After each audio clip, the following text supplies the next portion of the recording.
سلام. امروز از کجا؟ امروز از شهر زیبای دالیان. این ولاگ از شهر دالیانه. بریم ما هم ساحلشو ببینیم، جاهای دیدنشو ببینیم و خیابوناشو. دالیان خیلی خوشگله، خیلی. یعنی من این همه شهر توی ترکیه دیدم، برای من دالیان یه چیز دیگه است. واقعا دالیان رو دوست دارم. خب اینم که خونه عمه. اینا هم یه سگ داره، ازش پیکو دنبال بوفه کرد، بوفه افتاد تو استخر.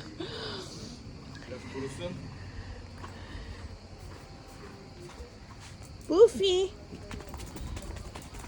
حالا بریم اتاقمونم بهتون نشون بدم. ما همیشه توی این اتاق اقامت داریم، اینجا اتاق ماست. بریم داخلش رو ببینیم. یعنی این عمه تولگا انقدر مرتب و منظمه ها. خونش همیشه این هتل تر و تمیزه. البته بگم خب چون اینجا هتل دارن چند تا، به خاطر همین خیلی همیشه خونهشون این هتله. خب این هم که اتاق همیشگی ما تو حیاط، اتاق جدا داریم. حاضر. سلام از سفر دالیان. امروز اومدیم پلاژ ایستوزو. ببخشید که موهای من اینطوری، اینجا رطوبت بالاست. اومدیم پلاژ ایستوزو دالیان. بهتون نمیتونم بگم چقدر زیباست، چون که خودتون باید بیاین ببینید اینجا رو. این پلاژ خیلی پلاژ معروفیه، یه پلاژ تاریخیه، چون قبلش یه آنتکنت هستش، بناهای تاریخی داره. بعد حالا چرا این پلاژ خیلی مهمه؟ چون هر سال این لاک‌پشت‌های دریایی هست اینجا، بهش میگن کاراته. اونا میان اینجا تخم گذاری میکنن، بعد پلاژ محافظت شده است. خدمتتون بگم حیوان خونگی هم نمیتونید بیارید اینجا. حالا بریم جلوتر، ساحلش هم بهتون نشون بدم دیگه. خیلی خوشگله. ما صبح زود میایم که خلوت باشه. الان مثلا ساعت 9 صبح باز شلوغه، اونقدرم خلوت نیست، ولی دیگه از ساعت 12 به بعد اینجا جای سوزن انداختن نیست.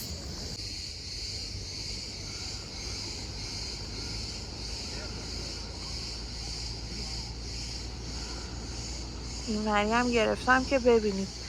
اونجا هم که تخت و چتر و اینا داره، میتونین اجاره کنین. خب ما اجاره نمی کنیم چون با خودمون وسایل خودمون رو میاریم، از چیزای اینا استفاده نمی کنیم. اینجا هم که چرخه حیات این لاک‌پشت‌ها رو توضیح داده، میبینید. کاراته. و یه چیزی که اینجا خیلی زیاده، این ساحل خرچنگای آبی رنگ داره که خیلی اونا هم خرچنگای نادری هم، مثل این که من اطلاعی راجع به خرچنگا دیگه ندارم. تولگا و عمه‌ش هم که اونجا نشستن. خدایا اینا رو اومدن ساحل علف بخورن.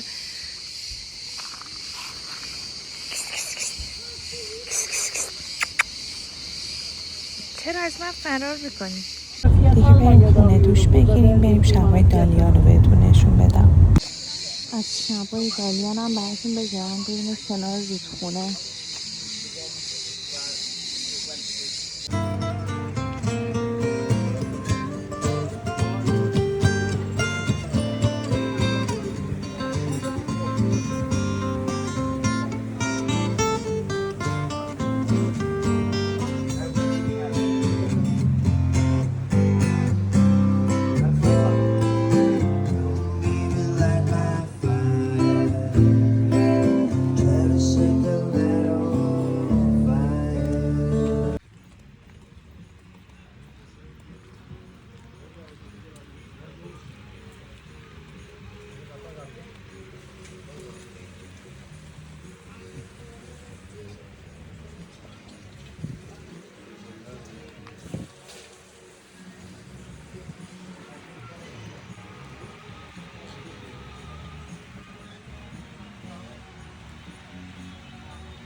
مرکز شهرشه. اون قسمت قبلی لب رودخونه است.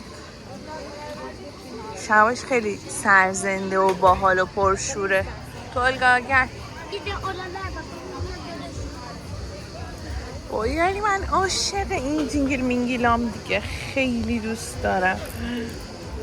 اینو نگاه کنید شما.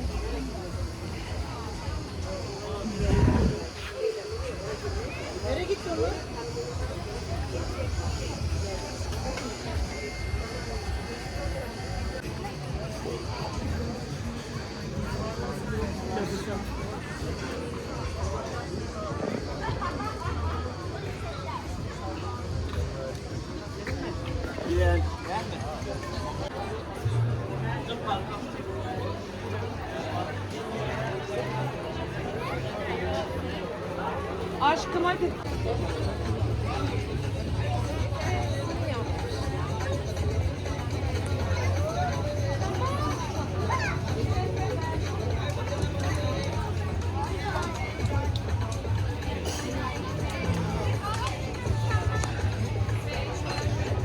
خب یکی از معروف ترین نوشیدنی های دالیان آب انار تازه و سرد و یخی.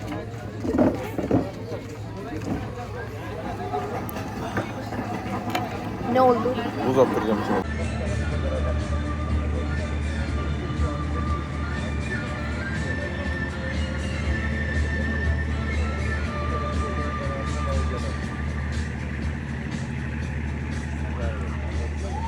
راستی یه چیز دیگه، مرسی که تا اینجا ویدیومو نگاه کردی. ازت ممنون میشم اگه ویدیومو دوست داشتی سابسکرایبم کنی، لایک کنی و یه کامنت برام بنویسی که برام انگیزه بشه هر جایی که رفتم برات یه عالمه ویدیوی خوشگل بگیرم.